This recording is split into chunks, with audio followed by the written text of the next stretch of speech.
Hey guys, it's Tori here. So it's been a hot minute since I've done a video and even longer since I've done a Q&A. The last one I did was over a year ago, so I felt like we were overdue for another one. So I asked you on Twitter for your questions and I got so many good ones, which is so exciting. Thank you to everybody that sent in a question. So I picked out some of my favorites and I'm just gonna go through and answer them. So let's get to it. Would you rather fly or be invisible? And I put a lot of thought into this because it's a very important question. And I decided I'd rather be invisible because I'm nosy and I'd love to just cause a riot. So the next one is, what is your ideal Warped Tour lineup? It's the last year of Warped Tour doing their full national run, and I have pretty high expectations for the lineup since it is the last one, and I think what comes to my mind is that I hope that there's a lot of those throwback bands that I loved listening to when I first started going to Warped Tour, like Breathe Carolina, Asking Alexandria, Never Shout Never. I hope the lineup encompasses everything Warped Tour was, is, and hopefully is to some people in the future. So we'll see what happens with the Warped Tour lineup, but I hope it's something that makes me feel, you know? Like, I want to feel some things. And so the next question is, how did you get started interviewing and photographing bands? So this is a question I get all the time.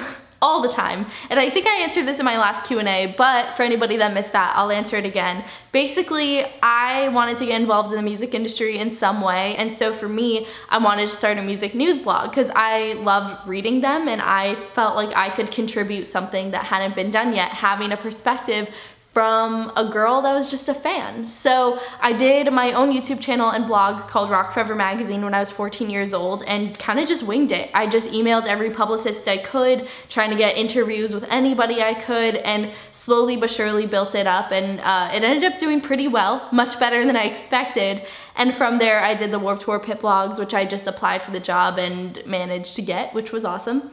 And now I work for EP. So it was just sort of a slow build up from the point of being 14 to being 22. So my advice, which was another question I know I got in here somewhere, advice for anybody that wants to get into the same thing, is just go for it. You don't have to wait for a publication to hire you. You can literally start your own, and if you're ambitious and passionate enough about it, you can do it. So that's my advice. So next one, what is a great and affordable vegan hair dye? When I did do it DIY, when I had fun hair colors, I really liked Good Dye Young. It's Hayley Williams hair dye brand. I'm not sure how accessible it is, but I know it's available online, and I really, really loved that hair dye. It lasted very well and was really easy to use. How did you get the chance to work on Warped for PETA, and would you recommend trying? So basically, I'm a super vegan. I'm very passionate about veganism and animal rights, and so the core beliefs of PETA are very aligned with me. So I applied for the job just like anybody else would to be a part of the tour crew, which I know they have an online submission process as the tour gets closer. And would I recommend trying? This is not something I've said publicly, but I've always really wanted to. No, do not recommend. That's all I have to say about that. Do you prefer doing interviews for alternative press or for your own channel? I actually prefer alternative press for sure. I mean, not only because it is alternative press, a publication that I grew up reading in middle school and had the subscription for years, but also because they challenge me a lot creatively, which I really enjoy. Like, I just did a video, it was a 666 makeup challenge with Motionless in White, and I basically had $6.66 to get makeup for Ghost for Motionless in White, and he absolutely killed it. Did the most amazing makeup look with it. But AP really pushes me, which I absolutely love. So next one, are you thinking about doing something out on Warped Tour 2018? I am. I absolutely, I want to be on Warped 2018 for sure because it is the last one. Like, I can't imagine missing it. I'm not sure what I want to do or what I would be doing yet, but I do have a few ideas up my sleeve and a few things happening, so we will see. But fingers crossed, I'll see you guys out there. Who was the first band you interviewed? If you were a fan of Disney Channel, Radio Disney, all that good stuff, it was a band called All-Star Weekend, and it was on my 15th birthday. Most iconic moment you've ever had during an interview? The first thing that pops into my mind is when I was interviewing a band called Heaven's Basement, and literally out of nowhere, I didn't even see him coming, Jacoby from Papa Roach grabbed the mic and just started yelling into it. Being out in London. Oh God. Oh God, don't believe anything these guys say, they're full of shit. I'm a big fan of Papa Roach, have always respected Jacoby greatly, so when that happened, I was kind of freaking out a little bit. So next one here is, what's a song lyric you'll always live by or love. I've always been a huge fan of Let Live. They're probably my all-time favorite band, even though they don't exist anymore, but Jason's still doing stuff, which is awesome. But the favorite lyric is actually tattooed on my leg. I'll insert a close-up here, but it says "Stand Up," and it's from the first song off of Fake History called Le Prologue. "Stand Up" itself isn't the entire line, but it's basically the gist of that first song, and to me it represents everything that Let Live stands for, and also something that I try to live by every day in my life. So if you want to see the lyrics, just Google it, Le Prologue, Let Live, and yeah, check it out. If you could have any animal as a pet, what would it be? I have always dreamt of having a pet pig. One of these days, it's gonna happen, I know it. This is a very loaded question. How do you feel about Warped Tour ending next year?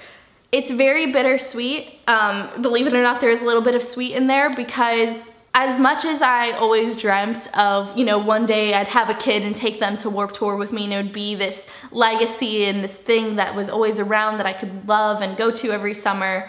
After being on the tour for the last 3 years, I think it's pretty obvious that Warped Tour's time is kind of coming to an end. I think the audience is different, and it's not what it used to be when I started going in 2010. And so as much as I always wanted it to be around, and it's really heartbreaking that there's gonna be summers without Warped Tour soon, I feel like it's the right time, and I think Kevin is doing the right thing in letting it go. I think this is just gonna be a new chapter for our music scene, and I'm excited to see what it's gonna be like not having Warped Tour and see what else comes up in the future. So it's definitely sad, and I have a huge attachment to Warped Tour. I mean, they don't call me Warped Tori for nothing, but at the same time, it does feel right.